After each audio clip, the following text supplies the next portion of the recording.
करिए। CDS chief of defence staff ने अब तो बता दिया ना, अब तो आपको जवाब मिल गए होंगे।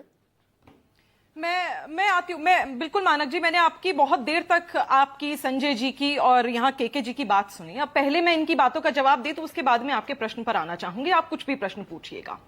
केके जी ने यहाँ पर जवाहरलाल नेहरू जी का नाम लिया, केके जी ने यहाँ पर इंदिरा गांधी जी का नाम लिया और इन्होंने यहाँ पर राजीव गांधी जी का भी नाम लिया। इन्होंने कहा ये ले लेते। अरे जवाहरलाल नेहरू वो हैं जो मॉडर्न इंडिया के आर्किटेक्ट कहा जाता है, जिन्हें आईआईटी से लेकर और आज जो देश डेवलप्ड नेशन की तरफ चल रहा है वो नींव देश के उस समय के प्रधानमंत्री नेहरू जी ने रखी थी। नाम अदब से लीजिएगा। फिर आपने कहा इंदिरा जी, अरे इंदिरा जी वो हैं जिन्हें अटल जी ने कहा था दुर्गा। क्यों? क्योंकि वही एक थी जो पाकिस्तान से बांग्लादेश को अलग थलग कर सकती थी, तो उनका नाम आप अदब से लीजिएगा। और रही बात राजीव गांधी जी की, वही है जिस पर आज आप भारतीय जनता पार्टी नाचती है ना, पंचायती राज के जितने भी चुनावों पर वो लेकर आए थे। वो है जो टेलीकॉम इंडस्ट्री को भारत में पहली दफा ले आया और मनमोहन जी का आपने नाम लिया। जिस व्यक्ति ने देश की अर्थव्यवस्था आपको दी थी, जीडीपी दी थी आपको 8.1% पर एवरेज जीडीपी, और जो पीक थी 9.6%, उनकी सरकार में, मनमोहन जी की सरकार में विश्व में दूसरे सबसे तेजी से बढ़ने वाली इकोनॉमी बनाकर दिया था। और आपने कहा पाकिस्तान की बात, हाफिज सईद हो, मसूद अजहर हो, लश्कर ए तैयबा हो या जैश ए मोहम्मद हो, यूएन में किस प्रकार सैंक्शन कराया गया उनके नाम का ब्लैक लिस्ट में, यह मनमोहन जी ने आपको सरकार दी थी। अब मैं मानक जी यहां पे आपको 20 सेकंड की एक वीडियो सुनाना चाहूंगी, आप इसको सुनिए। चुनाव के बाद मोदी जी को तीसरी बार प्रधानमंत्री बने दीजिए। अगले 6 महीने के अंदर आप देखेंगे कि पाक अधिकृत कश्मीर भी भारत का हिस्सा हुआ। अब ये आवाज मैं आपको बता दूं मानक जी, शायद केके जी और आप पहचान भी गए हो, उत्तर प्रदेश के मुख्यमंत्री आदित्यनाथ जी की है। इन्होंने कहा था तीसरी बार प्रधानमंत्री बना दो नरेंद्र मोदी जी को, 6 महीने में पीओके हम ले लेंगे। पीओके नहीं होता केके जी, पीओके होता है, पीओके हम ले लेंगे। पहले मैं आपको बता दूं। अब आप देखिए 6 महीने में पीओके तो नरेंद्र मोदी ने नहीं लिया, लेकिन 9 महीने में पहलगाम जरूर हो जाता है। और ये वो है, और मैं बताती हूं क्यों होता है। ये वो प्रधानमंत्री नरेंद्र मोदी जी, मानक जी, जो कहते हैं मेक इन इंडिया, वोकल पर लोकल, और क्या स्वदेशी अपनाओ।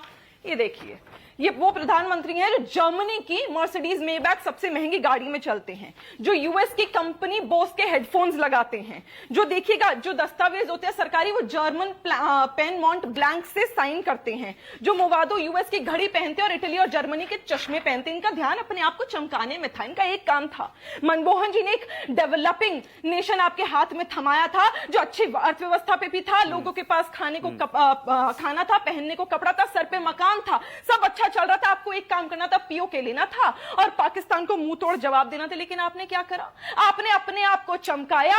आपने अभी तक, कहते हैं ना कि अर्थव्यवस्था डूबती जा रही है, लेकिन नरेंद्र मोदी जी ने कह दिया मैं तो चुप रहूंगा। कहते हैं ना कि उन्होंने तो देखा कि इन्फ्लेशन बहुत ज्यादा बढ़ती जा रही है, लेकिन नरेंद्र मोदी ने कह दिया मैं तो चुप रहूंगा। पहलगाम में लोग शहीद हो गए, इनके नेताओं ने अभद्र टिप्पणी करी उनकी धर्म पत्नियों पर, लेकिन नरेंद्र मोदी कहते हैं मैं तो चुप रहूंगा। लगातार 9 बार ट्रंप ने यह बोल दिया कि कभी तो हमने मध्यस्थता कराई, कभी मदद करी, कभी ट्रेड पे धमकाया, तब की फलाना, कभी ढमकाना, लेकिन देश के प्रधानमंत्री नरेंद्र मोदी ने तो कह दिया कि मैं तो चुप रहूंगा। तो लगातार आप देखिए जो प्रधानमंत्री अपने आप को चीफ ऑफ डिफेंस स्टाफ की बात पर तो यकीन कर लीजिए भाई, all time low 6.5%। Chief of defence staff बोल रहे हैं, सीडीएस बोल रहे हैं, उनकी बात तो मान लीजिए ना।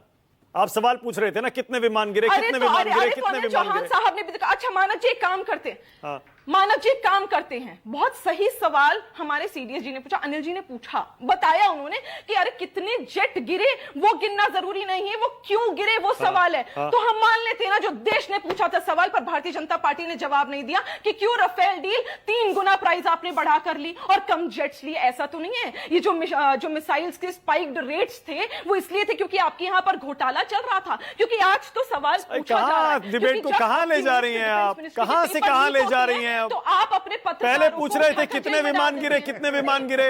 जयशंकर जी ने पहले बता दिया था, उससे नुकसान हो गया। अब सीडीएस ने जवाब दे दिया तो आप रफाल में चले गए, रफाल में घोटाला हो गया। कमाल है, गोल पोस्ट चेंज मत करिए। आपने सवाल पूछा, सीडीएस ने जवाब दे दिया। भाई कमजोर इक्विपमेंट्स आ रही हैं, क्यों बाहर से कमजोर इक्विपमेंट्स आ रही हैं? मानक जी मैं तो ये सवाल पूछ रही हूँ, हमारे सेना के साथ कॉम्प्रोमाइज क्यों करा जाता है? मैं तो ये पूछ रही हूँ। मतलब आपको जवाब नहीं मिला ना? आपका कहना यह है जवाब सीडीएस से जवाब नहीं मिला, आपका यह कहना है। उन्होंने जो कहा कितने गिरे इंपॉर्टेंट नहीं है, क्यों गिरे ये इंपॉर्टेंट है। आपको जवाब नहीं मिला निगत। नहीं, मैं तो पूछ रही हूं, हम कह रहे थे तो राजनीति हो रही थी, अब तो सीडीएस पूछ रहे हैं। अब तो सरकार जवाब देगी या अभी भी सीडीएस पूछ नहीं रहे भाई, उन्होंने जवाब दिया है। यहाँ पर देश विरोधी बातें सीडीएस करते ने हैं, तो पूछा नहीं, उन्होंने कहा ये इंपॉर्टेंट ही नहीं है कितने गिरे हैं। क्यों गिरे हैं ये तो देखने वाली बात है ना, तो ये तो सरकार जवाब देगी कि अरे वो क्यों गिरे हैं। टैक्टिकल मिस्टेक थी, वो ये कह रहे हैं। निगत आपने सुना नहीं पूरा, उन्होंने कहा टैक्टिकल मिस्टेक थी, उसको हमने सुधारा और 2 दिन बाद फिर मारा हमने, वो ये कह रहे हैं। बिल्कुल बिल्कुल बिल्कुल, मैं तो कह रही हूं, मैं वही कह रही हूं, वो कैसे चूक हुई ये तो सरकार जवाब देगी ना। सरकार अब तक अच्छा ठीक है, के शर्मा क्विक रिस्पांस। के शर्मा, उसके बाद आगे जा रहा हूं मैं, बोलिए। मैं दो तीन छोटे छोटे रिस्पांस दे देता हूं। मैं केवल कांग्रेस के जो प्रवक्ता है उनको इतना ही बताना चाहता हूं कि पीओ को नेहरू जी ने बहुत अच्छा काम किया, लेकिन पाक अधिकृत कश्मीर जो है नेहरू जी के कारण वहां पाक अधिकृत कश्मीर पाकिस्तान के अधीनस्थ गया। ये सारा इतिहास है, ये कोई इस तरह की बातें नहीं है। ये इतिहास में जो गुनाह है वो लिखा हुआ है, उसको अलग से कोई आप कितना सफाई दे उससे कुछ नहीं होगा। दूसरी बात, आपने कहा इंदिरा, मैंने सबका नाम इंदिरा जी नेहरू जी करके लिया है। मैं इतना ही पूछना चाहता हूं कि इंदिरा जी आपने 2 टुकड़े कर दिए, 93,000 पाकिस्तानी युद्धबंदी हमारे पास थे और 54 युद्धबंदी पाकिस्तान के पास।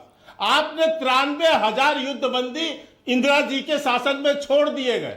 आप 54 युद्धबंदी पाकिस्तान से नहीं ला पाए, पीओ को लाने की तो बात ही छोड़ दीजिए, तो उसकी तो बात ही मत कीजिए। आप 54 युद्धबंदी नहीं छुड़ा पाए। दूसरा बहन, मुझे इतना बताइए, भारत 2012-13 में आर्थिक दृष्टि से फर्जाइल 5 इस स्थिति पर खड़ा था। आज क्या स्थिति है? आप इतना बड़ा आर्थिक व्यवस्था बता रही हैं कि इतना उन्नत आर्थिक व्यवस्था। कर्नल दिनेश नैन और विनोद अग्निहोत्री पाकिस्तान आज खड़ा है, वहां हम खड़े। और एक बात और कहता हूं, मेड इन इंडिया के संदर्भ में बोलने से पहले अध्ययन करके आइए। ये जो ऑपरेशन सिंदूर है, इसमें जितने युद्ध के सामग्री उपयोग हुए वो मेड इन, अधिकांशतः उसमें मेड इन इंडिया है। ठीक है, ओके कर्नल दिनेश।